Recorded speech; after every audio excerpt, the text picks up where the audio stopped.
Okay. Okay. Thanks everybody for being here. It's great to be presenting some of the things that we're doing at IBM and that have a lot to do with CrowdSourcing and with Dream. I've been, working on Dream challenges for the past 15 years. I'm the vice chair of Dream and working with Gustavo and Julio for a long time. So it's a pleasure to be here and to see so many people. I'm going to talk briefly about the AI Alliance and how we are trying to use it for benchmarking foundation models on drug discovery. So what is the AI Alliance? Well, it's a consortium of companies and universities and different types of nonprofits who really came up, 2 years ago when the foundation models exploded. And the idea is, they have key initiatives. This goes well beyond biology or chemistry or medical science. But the idea is that, data needs to be, there need to be defined requirements and building an open trusted data catalog for training and tuning. So everything is transparent and open. There are benchmarks where you can test, evaluate, and monitor foundation models to ensure interoperability, safety, and fairness. And also there's domain expertise to leverage deep domain knowledge and skills into multimodal, domain-specific models and applications. So I guess that sounds very much to things that we are in favor of and are necessary for understanding science and being able to share data and models. Now, when you form a new group, you have to make it happen around something. And we know that very well in Dream. We're actually surprised that every time we organize a challenge, people come, participate, and we've been doing that for 15 years. So one of the reasons is because you need a very focused question that people can participate. Not only that, you need a collaboration and you need results, right? So in order to make the AI Alliance something workable, we decided to organize a subgroup, which is a group that has to do with drug discovery.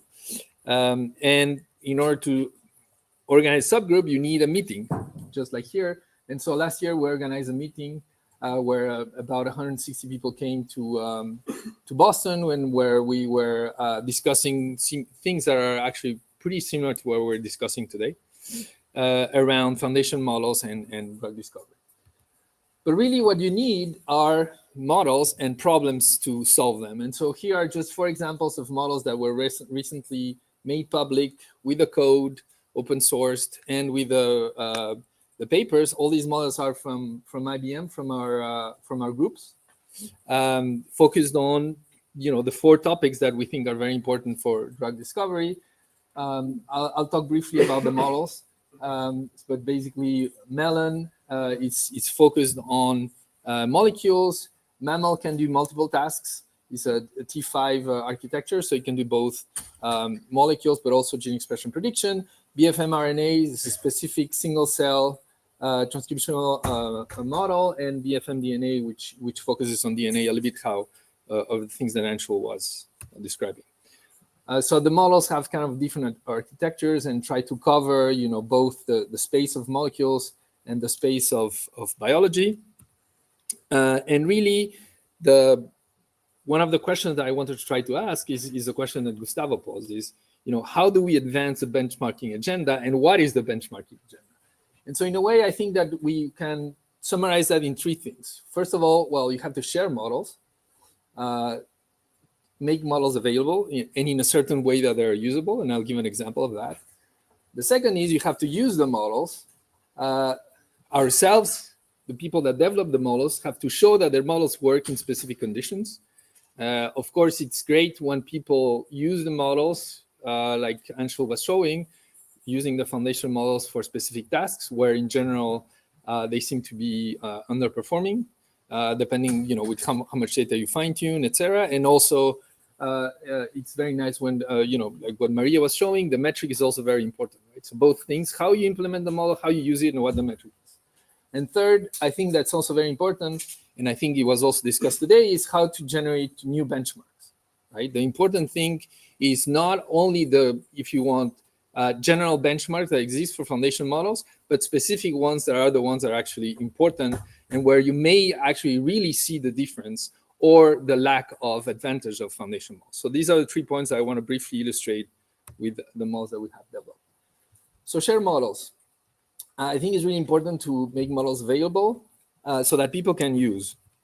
And Melon comes a little bit with a philosophy that we have followed in DREAM, which is, uses molecular images, smiles, so basically just text, and molecular graphs, and it's an ensemble model that has uses the 3 types of data to generate an ensemble model. The pre-training of the image it's really, the first time I heard about this, it's really an image of a molecule, and you use that as a with a CNN architecture. Of course, for the smiles, it's just a text base, and graph is a graph pre-training. And then this is so you make a ensemble model, and actually one of the things that we've seen lately in DREAM is that ensemble models are more and more difficult to show a real performance above the best performing models. And really, I think what's happening now in DREAM is we're really going deeper into trying to mix and match different parts of the models to make the models better. And I think a very good example is the latest one of the latest publication in Nature Biotech of this gene expression based DREAM challenge that we did, and where Rafi, who's here from the Bears group, really kind of took the different parts of the architectures to make an ensemble model that's more than just an average of predictions, but really kind of putting the different parts together. So it was a huge effort from him. This is a more classic version of that. And then MAML is the other model that, as I said, it's a text-to-text. It's interesting because you can basically prompt the model and make it do different things through their encoder-decoder architecture. So you can, ask for binding affinity, which organism and which molecular entity. So you basically can predict, and you can benchmark it on the very similar benchmarks, chemical benchmarks and biological benchmarks that the Melon model was done with MAML. But really, as I said, what we want is where can you use these models? And so what we did, together with the working group of the AI Alliance and DREAM, is let's give the models in an interesting problem. And maybe you're aware that we're almost finishing this challenge that we started doing with Target 35 and the SGC. The challenge is a relatively simple challenge, but with an amazing amount of data. You have a 300K molecule DEL library where we don't share the smiles in this case. We only share the fingerprints, and you have to predict an orthogonal set of molecules, whether they bind to this WDR91 protein. The challenge went into different steps. The first one is only using fingerprints. The second step was that we only gave smiles for the test set. So the idea is you could do maybe some docking. Those 2 parts of the challenge are done. And surprisingly, the docking, giving the smiles didn't really help.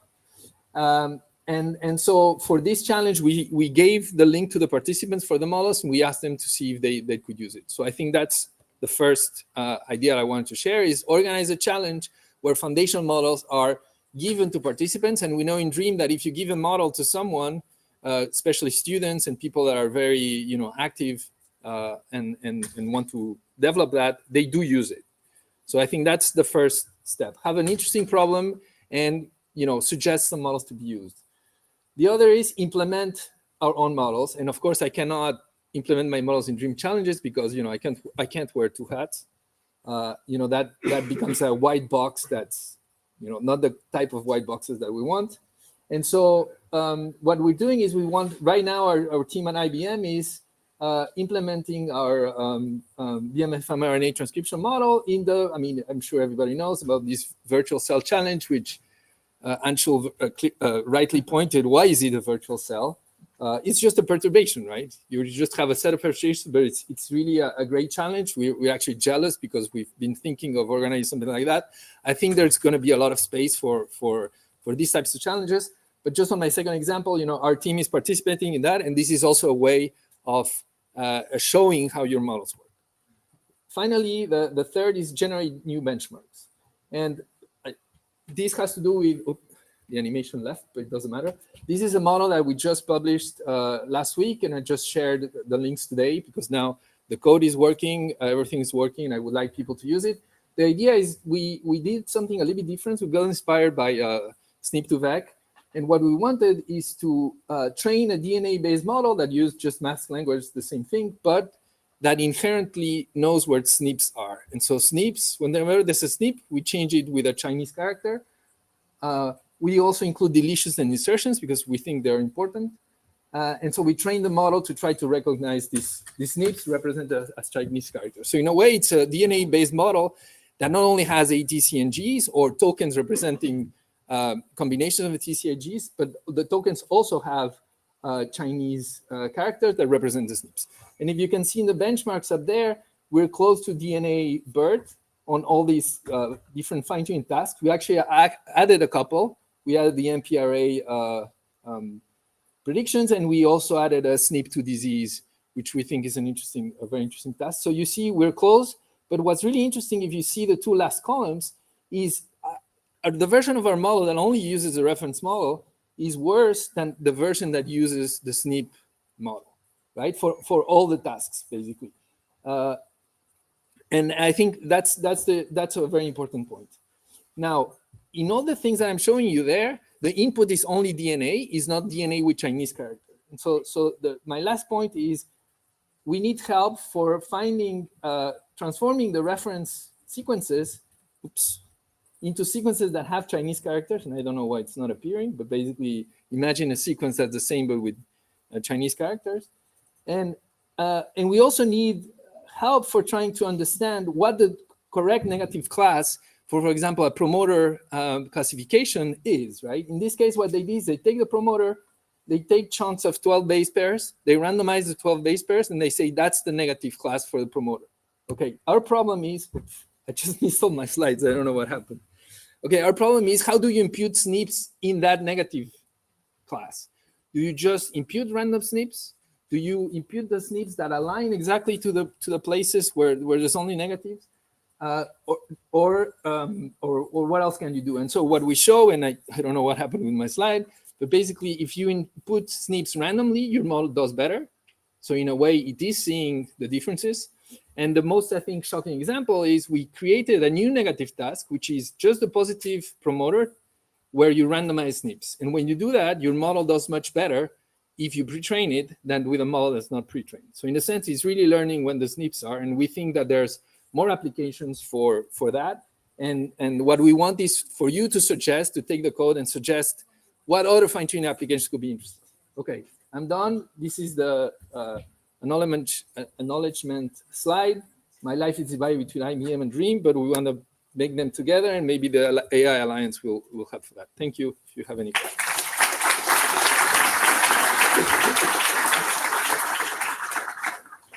Thanks, Pablo. So I'm going to repeat myself. Also ask questions in the online system, but you have a chance to ask in person a question.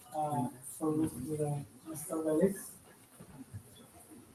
I think better not to ask. Not so, because we're a little bit behind. Okay. Thank you. We have a question online. There is a question online. So can he read it, or how read it? Oh. Hello, the problem is being... Oh. No, sorry. Can you read it? I think I have the question here. I can read it to you. It says, any drugs discovered by your methods or other AI methods? We're finishing the challenge, the Target 35 challenge, and the results are going to be actually measured experimentally. So I'll have a response for that in a couple of months. Thank you. Want to take over?